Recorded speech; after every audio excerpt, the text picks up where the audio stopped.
بسم اللہ الرحمن الرحیم۔ شادی میں تحفے کے لین دین کی ناجائز اور جائز صورت۔ سوال: شادی میں کھانے کے بعد پیسے کا کور، ہدیہ، چاندلہ، وہوار دینا کیسا ہے؟ اگر کوئی دے تو منع کرنے کی اور لینے کی کیا صورت ہوگی؟ جواب: حامدا و مصلیا و مسلمہ۔ فقیہ العصر حضرت مفتی رشید احمد لدھیانوی رحمۃ اللہ علیہ تحریر فرماتے ہیں، ایسے نیوتے میں چند خرابیاں ہیں۔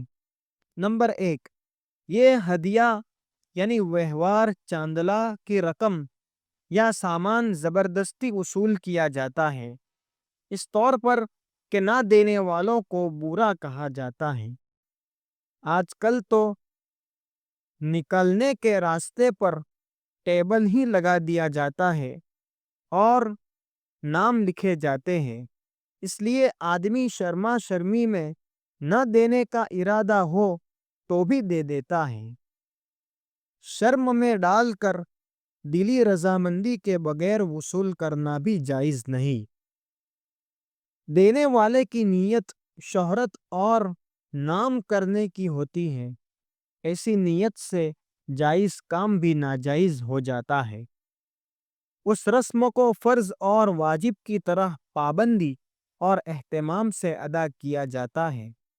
حیثیت یا ارادہ نہ ہو تو بھی قرض لے کر دیتے ہیں، حالانکہ اس قسم کی پابندی اور ضروری سمجھنے سے جائز اور مستحب کام کو بھی چھوڑ دینا واجب ہو جاتا ہے۔ یہ رقم اور سامان باقاعدہ لکھا جاتا ہے جن کا موقع پر ادا کرنا ضروری سمجھا جاتا ہے، اور سخت ضروریت کے بغیر قرض کا لین دین ناجائز ہے۔ قرض ہونے کی صورت میں اس کی ادائیگی، موت ہونے کی صورت میں اس میں وراثت کی تقسیم، اس کا استعمال اور انتقال کے بعد آئندہ یہ قرضہ کس کو ادا کیا جائے وغیرہ، اس کے بہت سے پیچیدہ مسائل کھڑے ہو جاتے ہیں جو مفتیان کرام و علماء کرام سے معلوم کیے جا سکتے ہیں، لہٰذا یہ لین دین ناجائز ہے۔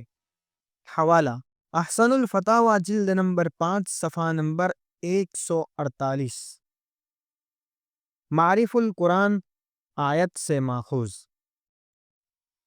اگر کوئی دے تو اچھے انداز سے عذر کر دے، پھر بھی زبردستی کرے تو کہے کہ اگر آپ کا دل 15-20 دن بعد بھی چاہے تو اس وقت دے دینا۔ حوالہ: آن لائن دارالافتاء دارالعلوم دیوبند۔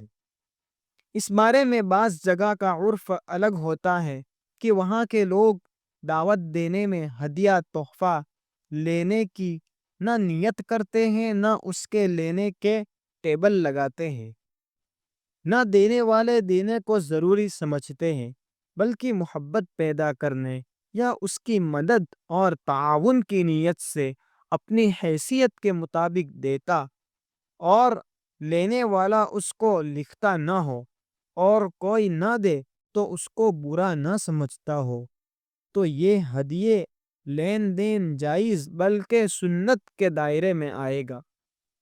آپ صلی اللہ علیہ وسلم نے فرمایا کہ ہدیے کا آپس میں لین دین کرو، اس سے آپس کی محبت بڑھتی ہے، لیکن ایسے علاقے بہت کم ہیں، پھر بھی جہاں کا جو عرف ہو اس کے مطابق حکم لگایا جائے گا۔ ہر شخص کے لیے ہر جگہ ناجائز کا حکم لگانا بھی صحیح نہیں۔ نوٹ: اس بارے میں بعض لوگ اسے سود اور حرام کہہ کر بہت سخت حکم لگا دیتے ہیں جو صحیح نہیں۔ مثلا بعض لوگ اس نیت سے دیتے ہیں کہ میرے وہاں تقریب ہوگی تو یہ اس سے زیادہ دے گا، اور بعض لوگ جتنا اس نے دیا تھا اس سے زیادہ دینا ضروری یا بہتر سمجھتے ہیں، تو ایسی نیت سے لین دین کرنا صورتاً سود ہے لیکن حقیقتاً سود نہیں، کیونکہ اس میں لینے دینے سے پہلے زیادتی کی شرط نہیں ہوتی، اس لیے اسے حلال سود کہا گیا ہے۔ ابن عباس رضی اللہ عنہ کی روایت کے مطابق ایسے لین دین سے نہ ثواب ملے گا نہ گناہ۔ حوالہ: احکام القرآن، جساس رازی، سورہ روم، آیت نمبر 39۔ واللہ اعلم بالصواب۔ اس مسئلے کے علاوہ اگر کوئی اور مسئلہ جاننا چاہتے ہیں تو ہمیں کامنٹ باکس میں ضرور بتائیں۔ اس جیسے مسائل کو حاصل کرنے کے لیے ہمارے اس چینل کو سبسکرائب کریں اور زیادہ سے زیادہ لوگوں کو شیئر کریں۔ السلام علیکم ورحمۃ اللہ وبرکاتہ۔